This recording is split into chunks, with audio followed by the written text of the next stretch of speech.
Assalamualaikum warahmatullahi wabarakatuh. Bertemu kembali dengan Bu Arum dalam pelajaran perencanaan bisnis. Pada video pembelajaran kali ini, kita akan membahas materi tentang sumber daya manusia. Sumber daya manusia merupakan salah satu hal yang dibutuhkan dalam sebuah organisasi atau perusahaan. Sumber daya manusia memiliki peranan yang cukup penting. Hal ini berkaitan dengan kebutuhan perusahaan akan sumber daya manusia yang profesional yang dapat mendukung tercapainya tujuan perusahaan. Berkaitan dengan hal tersebut, dibutuhkan adanya perencanaan sumber daya manusia atau Human Resources Planning yang merupakan inti dari manajemen sumber daya manusia. Di mana dengan adanya perencanaan, maka kegiatan seleksi, pelatihan dan pengembangan, serta kegiatan-kegiatan lainnya yang berkaitan dengan sumber daya manusia dapat dilakukan dengan terarah. Yang dimaksud dengan perencanaan sumber daya manusia adalah serangkaian kegiatan yang dilakukan untuk mengantisipasi permintaan-permintaan atau demand bisnis dan lingkungan pada organisasi di waktu yang akan datang dan untuk memenuhi kebutuhan-kebutuhan tenaga kerja yang ditimbulkan oleh kondisi-kondisi tersebut. Ada beberapa kegiatan dalam perencanaan sumber daya manusia. Yang pertama adalah persediaan sumber daya manusia pada saat ini. Yang kedua, peramalan atau perkiraan supply dan permintaan sumber daya manusia. Yang ketiga, rencana untuk menambah tenaga kerja bermutu. Yang keempat, berbagai prosedur pengawasan dan evaluasi untuk memberikan umpan balik kepada sistem. Ada beberapa keuntungan yang dapat diperoleh dari perencanaan sumber daya manusia. Antara lain, 1. Mengefektifkan penggunaan sumber daya manusia. 2. Menyesuaikan kegiatan tenaga kerja dengan tujuan organisasi. Yang ketiga, pengadaan tenaga kerja baru secara ekonomis. Yang keempat, membantu program penarikan tenaga dari bursa atau pasar tenaga kerja secara baik. Yang kelima, dapat mengoordinasikan kegiatan-kegiatan manajemen sumber daya manusia. Yang keenam, mengembangkan sistem manajemen sumber daya manusia. Baiklah, sekarang kita akan bahas tentang permintaan sumber daya manusia. Sekarang ini, kebutuhan atau demand atau permintaan akan sumber daya manusia oleh suatu organisasi merupakan ramalan kebutuhan akan sumber daya yang bukan hanya berfokus pada kuantitas atau jumlah saja, akan tetapi juga menyangkut soal kualitas. Dalam meramalkan kebutuhan sumber daya manusia yang akan datang, perlu memperhatikan dan memperhitungkan faktor-faktor yang mempengaruhi perkembangan organisasi tersebut. Ada beberapa faktor yang mempengaruhi dan harus diperhitungkan dalam membuat ramalan kebutuhan sumber daya manusia pada waktu yang akan datang. Yang pertama adalah lingkungan eksternal. Jadi, lingkungan eksternal itu adalah lingkungan yang berasal dari luar perusahaan, seperti ekonomi, sosial, politik, budaya, dan lain sebagainya. Yang kedua adalah organisasi internal. Jadi, dari dalam perusahaan atau organisasi itu sendiri. Seperti rencana-rencana pengembangan, anggaran atau pembiayaan, desain organisasi, daya perluasan usaha, dan lain sebagainya. Yang terakhir tentunya adalah persediaan karyawan, seperti berapa karyawannya akan pensiun, berapa karyawan yang akan melakukan pengunduran diri, kemudian berapa karyawan yang sudah meninggal.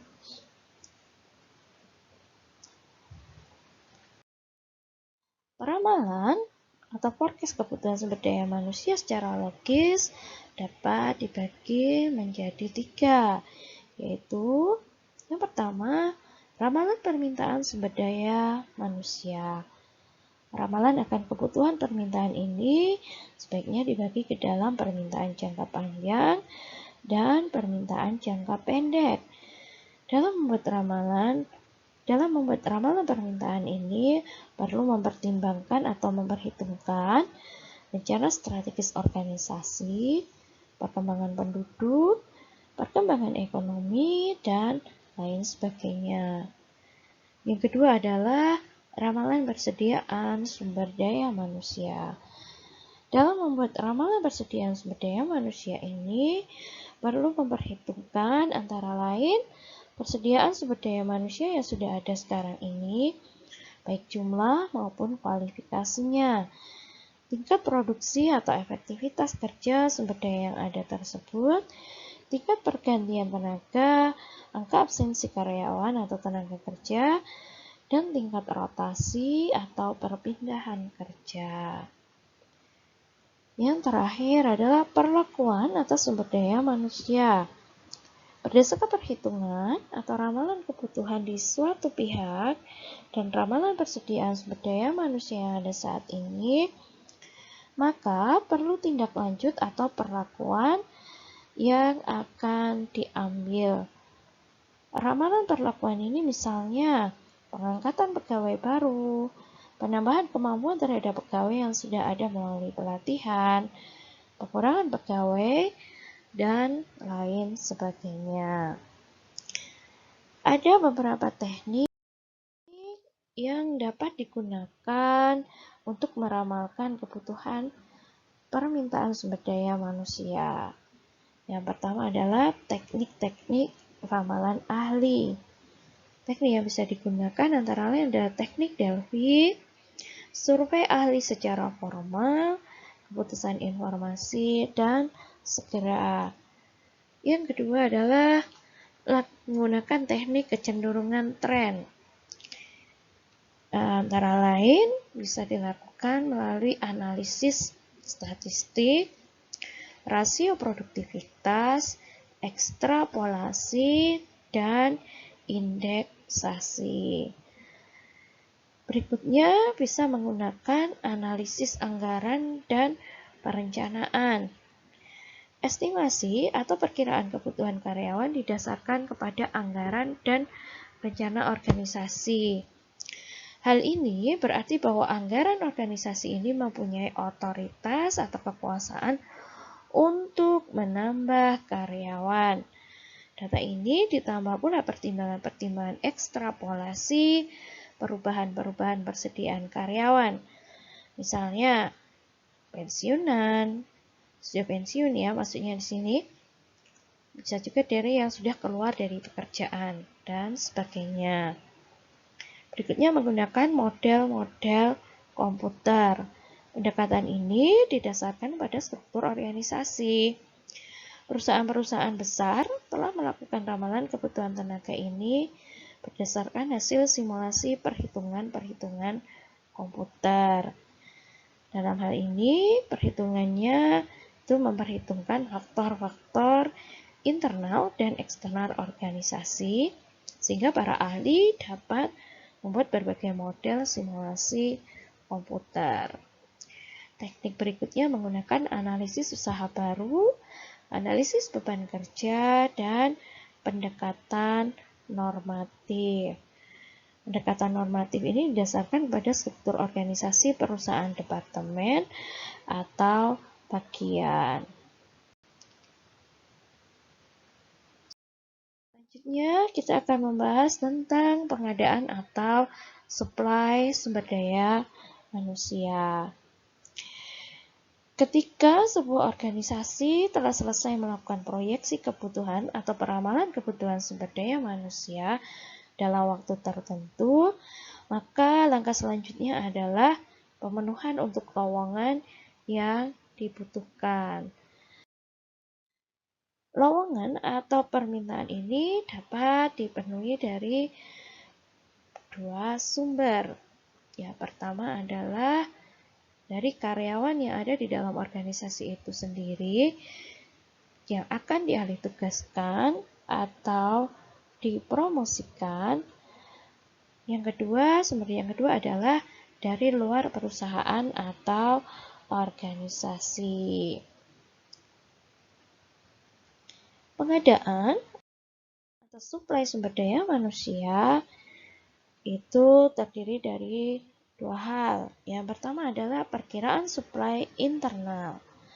Perkiraan suplai internal ini mempunyai beberapa aspek seperti inventarisasi sumber daya manusia, bahkan penempatan dan analisis Markoi. Yang kedua adalah perkiraan suplai eksternal. Tidak semua kebutuhan atau lowongan yang ada di dalam sebuah organisasi dapat dipenuhi oleh tersedianya karyawan yang ada dalam organisasi yang bersangkutan. Oleh sebab itu, untuk memenuhi kebutuhan tersebut, organisasi atau perusahaan harus mencari dari pasaran kerja di luar atau disebut dengan labor market.